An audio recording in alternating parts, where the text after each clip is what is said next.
ঢাকা বিশ্ববিদ্যালয়ের পরিবর্তনের অনেক কিছু জায়গা আছে।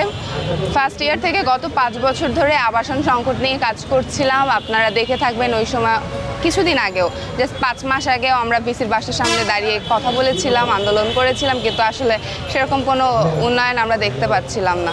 তো এই যে ছাত্রী হলগুলো মাত্র 5টা, এটা কিভাবে বাড়ানো যায়, এই বাড়ানোটা তো আর 1 বছর সম্ভব না। তো আমাদের কিছু সুনির্দিষ্ট পরিকল্পনা আছে, যেমন ছাত্রী হল যেগুলো আছে সেগুলোতে বাঙ্ক বেডের ব্যবস্থা কিভাবে করা যায়, এই চিন্তা ভাবনাগুলো আমাদের মধ্যে আছে। এবং ওয়ালটন এখন দেশের সীমানা পেরিয়ে পৌঁছে গিয়েছে 50টিরও বেশি দেশে। ওয়ালটন, ঘরে ঘরে বিশ্বজুড়ে।